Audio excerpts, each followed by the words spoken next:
It's Whitey here with an update on my $8,000 Porsche 911 delivery. I have a video that goes through the car that I'll show in just a minute or two, but first I wanted to talk a little bit about the delivery and transport process, which I know can be very daunting, and actually was one of the reasons that I ended up biting on this car and buying it.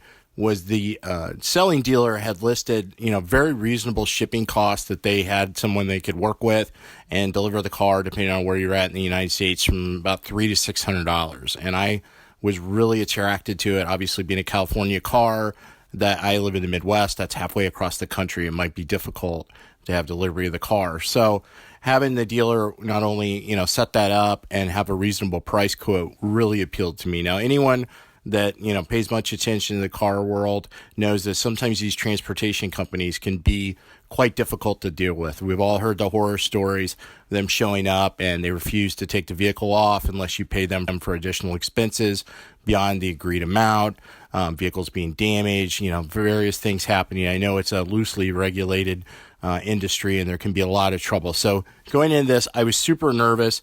Unfortunately, I only have a couple videos of the vehicle coming off the trailer because I was kind of nervous about what was going to transpire. But I have to say the entire thing was completely flawless, no hassles, no problems at all. The dealer did set up the delivery. I think it was right in the $500 to $600 area. We had split the cost of the delivery. It was part of the negotiation on the price of the vehicle, and he did all the legwork. It did leave a couple days later than we had discussed because he replaced the starter. If you notice in my first video, there was some problems with the car starting, and the dealer on his own, without my asking, replaced the starter. Maybe he needed to do it to get on the transport. I'm not sure what his motivation was, but it was 100% the right thing, and I really appreciate him stepping up and doing it. So he let me know the vehicle had left. It left out of the LA area on a Monday night, and it was in central Illinois by Wednesday night. So a little less than 48 hours, the vehicle had made it all the way across the country.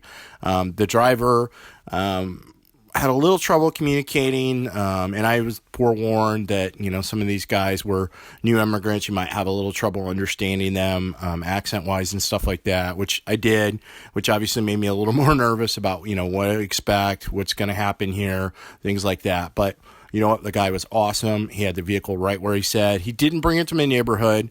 He wanted me to bring it to a local truck stop. I don't think he thought he could get the carrier in and out. It was not a hassle at all. I went and picked up the vehicle. He backed it off the trailer. I gave him a tip for his effort, and we parted ways, and that was it. It was literally that uneventful. I could not believe how simple the whole process was. A vehicle was exactly as described. So I'll go ahead and transition into the video talking a little bit about the car when we got it home.